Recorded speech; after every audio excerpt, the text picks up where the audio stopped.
de Colmar, la société LK Kunigel et Alsace Destination. Bonsoir à toutes, bonsoir à tous. Bienvenue sur Ligne 68 TV, votre télé régionale de proximité. Cas par cas revient. On va prendre un bain de joie, j'allais dire. Bonsoir Barbara Reibel. Bonsoir K. Alors Barbara, vous êtes avec nous pour nous, j'allais dire, partager avec nous des ondes positives. Effectivement, vous êtes coach happiness. On va peut-être commencer par ça. C'est quoi un coach happiness? Alors, un coach happiness, c'est un coach qui prépare les autres au bonheur. Alors, ça veut dire quoi, se préparer au bonheur? Ça veut dire, quand les coachés viennent me voir, je les aide à vaincre leur peur, à enlever tous ces obstacles qui font qu'ils n'osent pas aller de l'avant, qu'ils n'osent pas réaliser leurs projets. Et du coup, en faisant tout ça, ils peuvent bâtir une vie qui leur ressemble. Vous savez que nous sommes dans une situation très particulière depuis un peu plus d'1 an maintenant, effectivement. On entend parfois des gens qui vous disent la vie est belle. La vie est belle? La vie est toujours belle. C'est la façon dont on la regarde qui peut changer. Et c'est ce que j'aide vraiment à faire avec mes coachés. C'est changer le regard. En fait, quand on n'est pas bien, quand on se laisse un petit peu abattre par cette tristesse générale dont vous parliez, cette espèce d'ambiance un peu morose, un peu glauque, un peu lourde, en fait, il suffit de reprendre de la hauteur, de regarder ce qu'on fait de bien, ce qu'on aime faire tous les jours, et on y arrive, et on trouve que finalement, la vie n'est pas si triste et si mauvaise et si, noire que ça. C'est vrai que depuis que je vous connais, vous rayonnez, vous avez toujours le sourire en fait. Merci K, quel beau compliment. Alors, depuis quand vous faites ce travail?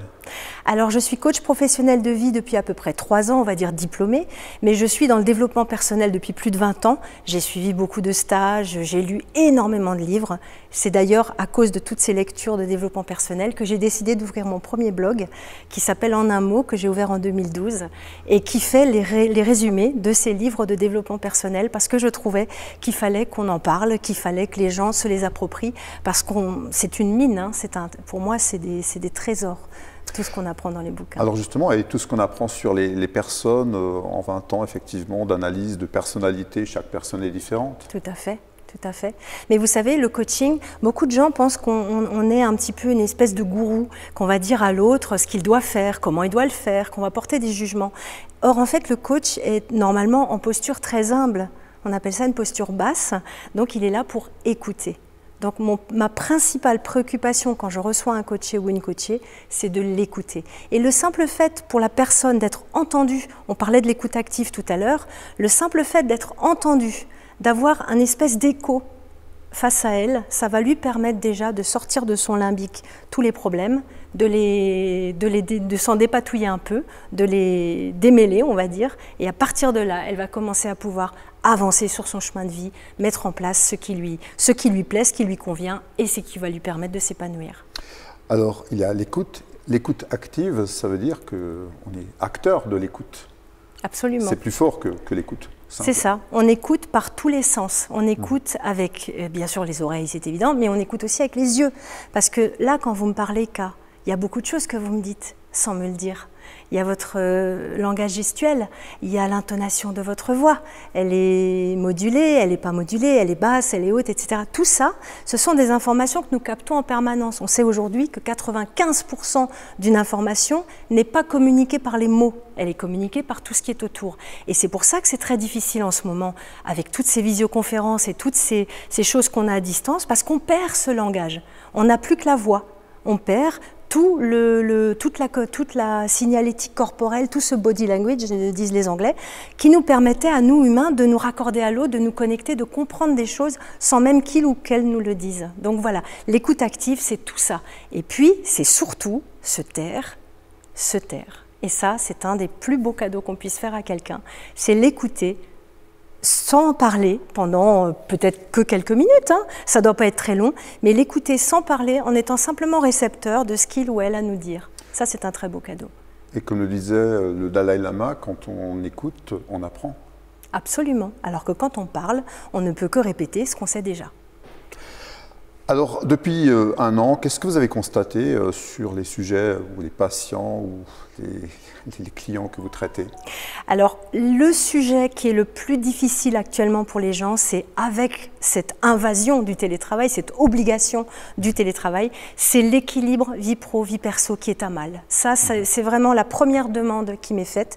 J'ai récemment tenu une masterclass pour LVMH qui m'ont demandé d'intervenir là-dessus. Et c'est vrai que l'équilibre vie pro et vie perso est devenu difficile. Pourquoi? Parce que normalement, on allait travailler dans un endroit désigné.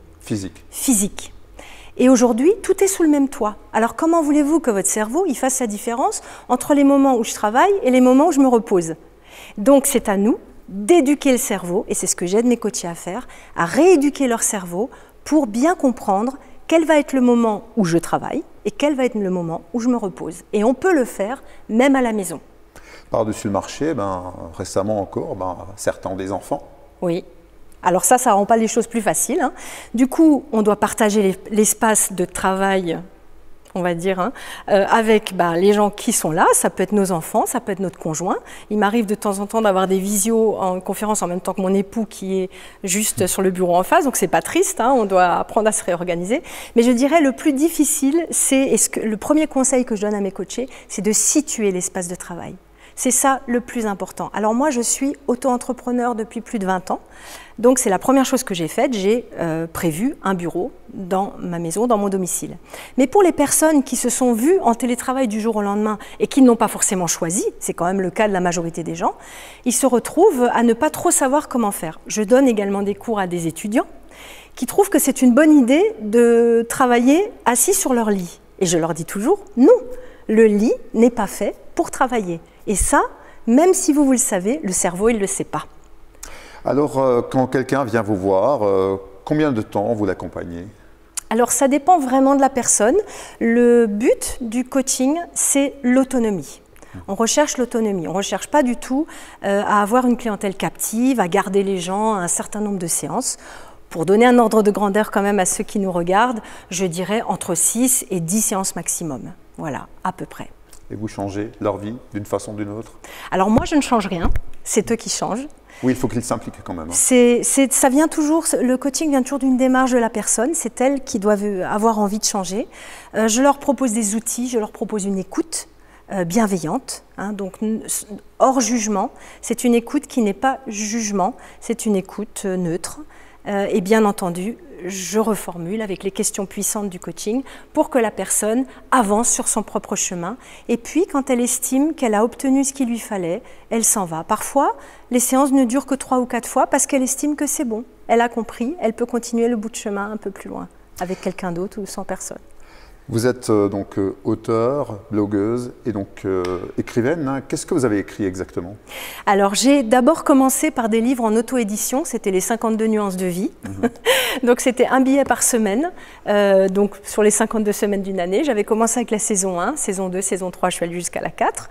Donc, ça, c'était, on va dire, des livres humoristiques qui me plaisaient beaucoup. Moi, j'appelle ça une sorte de catharsis. Hein, parce que ça raconte l'histoire d'une digital mother avec son homme et ses 3 enfants. Et puis, c'est un peu moi, mais c'est quand même pas tout à fait moi, donc ça me permettait de coucher sur papier un petit peu toutes mes frustrations, mais voilà, tout ce qui était difficile dans ma vie. Donc j'ai vraiment beaucoup aimé cette série et j'espère toujours un jour avoir le temps de la continuer. Et puis après, j'ai été contactée par un éditeur pour Happiness Factory, qui par contre là, c'est un livre de coaching, plutôt d'auto-coaching, puisque ça donne des pistes pour se réinventer sur 28 jours. Donc il y a des petits exercices à faire tous les jours, toujours des choses très faciles qui durent moins de 15 minutes, parce que je sais très bien que les gens ont très peu de temps. Et donc voilà, on peut de cette façon-là se lancer un challenge pour réenchanter sa vie. Actuellement, vous travaillez sur quoi ?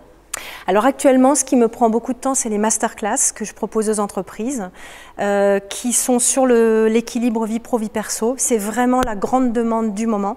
Donc je mets toute mon attention là-dessus. J'espère écrire bientôt un livre là-dessus aussi. Et effectivement, comme je disais, quand les gens viennent me voir là-dessus, on travaille la façon dont ils vont... Parce que, je fais une parenthèse, le télétravail, il va rester. Même si l'épidémie s'arrête, ce qu'on souhaite tous du fond de nos cœurs, évidemment, mais le télétravail va rester. D'ailleurs, les Français plébiscitent quelques journées de télétravail. Donc, on va devoir tous se réadapter à cette nouvelle réalité. Et on est adaptable, hein. L'être humain est adaptable, donc ce n'est pas un problème. Mais il va falloir trouver des façons de le faire. Et moi, c'est ça là-dessus que je travaille le plus, c'est comment situer son lieu de travail, comment cadencer sa journée, comment faire des pauses pour pouvoir vraiment avoir un vrai équilibre de tous les domaines de vie. Pour entrer en relation avec vous, donc on rappelle peut-être le site internet déjà? Oui, alors c'est thehappiness-factory.com. Et je vais terminer par ça, effectivement, le bonheur, il est où, Barbara? Dans le pré. Dans le pré. Il est dans nos cœurs, à nous de le trouver, il est toujours là, il faut juste le trouver. Merci beaucoup Barbara Reibel, coach happiness. À bientôt sur Ligne 68 TV et abonnez-vous.